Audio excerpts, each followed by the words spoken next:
C'est le soir de Noël, je passe un bon moment avec mes proches, j'ai un peu bu et je me régale avec du foie gras et de la dinde. Tout le monde parle et rit et l'ambiance est plus que bonne. Après manger, on propose de passer au salon pour ouvrir les cadeaux. Un mélange d'excitation et de pression est dans l'air. Alors que j'ouvre mes cadeaux, un oncle lointain que je vois une fois tous les 3 ans s'approche de moi avec un petit paquet à la main et un sourire en coin. Il me tend le paquet et me dit que c'est pour moi. Heureux de sa petite attention, je m'empresse de déballer le cadeau. Et là, c'est le drame. Sa gentillesse se transforme en grosse boulette quand je découvre l'horrible pull en tricot qu'il vient de m'offrir. J'ai les yeux fixés sur ce cadeau de mauvais goût et je l'entends me lancer un « Alors, il te plaît ?» Je vois qu'il est fier de sa trouvaille. Et la vérité c'est que je déteste ce cadeau. Mais vu que j'ai été bien élevé, je me contente de lui échanger un sourire crispé et lui dire « Ah, c'est cool, il me manquait justement un pull pour l'hiver. » Cette situation m'est arrivée l'année dernière, et tout le monde a déjà reçu un cadeau qu'il n'aime pas. Seulement, le rapport que j'ai au cadeau a sensiblement changé depuis que je suis minimaliste. Je sais par expérience que la question des cadeaux peut être difficile en tant que minimaliste. Je vais donc essayer de t'expliquer comment gérer ça tout de suite dans cette vidéo.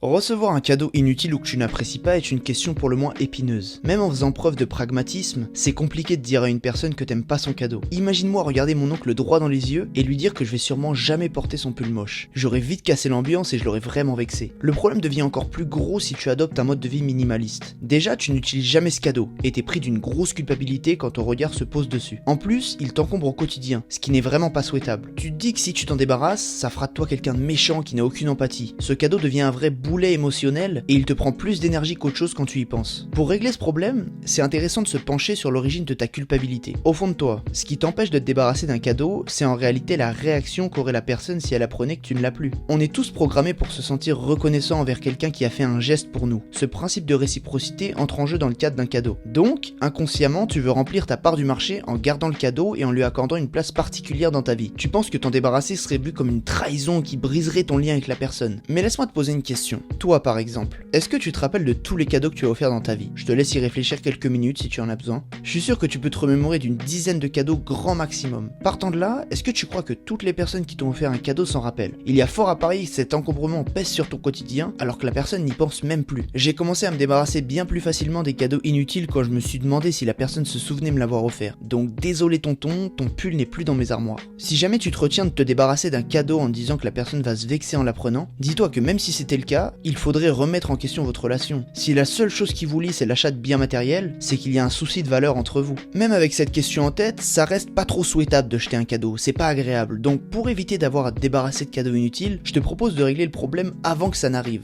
Il faut que tu demandes clairement ce que tu veux pour ton anniversaire ou pour une fête. En tant que minimaliste, tu t'entoures de possessions utiles ou qui font ton bonheur au quotidien. Avoir un cadeau qui n'est pas utile est un vrai poids dans ta vie, car il entraîne de la culpabilité et constitue une entrave à tes valeurs profondes. Tu peux donc réfléchir un peu avant à une chose dont tu aurais vraiment besoin et la demander à l'occasion d'un cadeau. Je sais que ça peut enlever un peu la magie de la surprise, mais à moins de faire vraiment confiance à la personne qui t'offre un cadeau ou qu'elle sache que tu es minimaliste, c'est la meilleure manière de faire. Demander une activité peut aussi être une super alternative. En plus de conserver l'aspect surprise du cadeau, ça ne t'encombre pas d'un objet supplémentaire. Il m'arrive de dire à mes proches que je n'ai besoin de rien et qu'il est inutile de m'encombrer d'un cadeau, donc qu'une activité me plairait largement plus. Et puis bon, selon moi, vivre une expérience est un cadeau bien plus mémorable et stimulant que recevoir un objet. Je peux me rappeler de tous les cadeaux qu'on m'a fait sous forme d'activité, mais il m'est impossible d'énumérer tous les objets. Parmi les activités, il y a tellement de choix selon tes préférences, ça se limite pas à un concert ou à un voyage. Avec un peu d'imagination, tu verras que tes cadeaux seront bien plus mémorables. Enfin, une solution un peu extrême, c'est de dire que tu veux rien. Mais bon, je sais par expérience qu'en pratique, tes proches n'écouteront pas ton souhait. Tu te retrouveras donc avec au pire un cadeau choisi au hasard et au mieux une petite enveloppe d'argent. Bien sûr, ce rapport au cadeau doit pas se limiter à ceux que tu reçois. Ça va dans les deux sens. Comme disait très bien ma prof en CM2, ne fais pas aux autres ce que tu ne voudrais pas qu'on te fasse. Donc n'achète pas un cadeau inutile à un proche juste parce que tu n'as pas d'idée. Essaye de faire les choses bien et trouve quelque chose qui lui serait utile. Si tu n'as aucune idée, pareil, n'hésite pas à lui demander ce qu'il veut. Ça vaut bien mieux que lui acheter quelque chose d'inutile qu'il mettra dans l'embarras. Je n'ai pas envie d'encombrer quelqu'un avec un cadeau. Et si jamais je venais à lui acheter quelque chose qu'il n'aime pas, je voudrais pas qu'il le garde juste pour me faire plaisir. Ça me dérangerait pas qu'il le donne ou qu'il le vende par exemple. Le but en tant que personne qui offre, c'est de faire plaisir à l'autre. Pas d'offrir de manière égoïste pour satisfaire sa fierté personnelle. Beaucoup de gens l'oublient et ils finissent par acheter des cadeaux sans grand intérêt pour la personne qui le reçoit. Au même titre que tu n'aimerais pas être encombré par des objets inutiles, essaye d'apporter de la valeur avec ton cadeau. Finalement, je pense qu'il faut garder en tête que le cadeau c'est une certaine expression de l'affection qu'on a envers nos proches. Mais ça fait pas tout. En étant minimaliste, tu te détaches grandement des biens matériels et tu mets l'accent sur les relations humaines avant tout. Ce mode de vie permet de s'ouvrir aux autres et de mieux profiter du moment présent. T'as donc pas à te sentir obligé de garder un cadeau inutile ou que tu n'aimes pas. Avec des relations saines et solide, les liens que tu construis avec ta famille, tes amis ou la personne que tu aimes vont bien au-delà d'un cadeau matériel.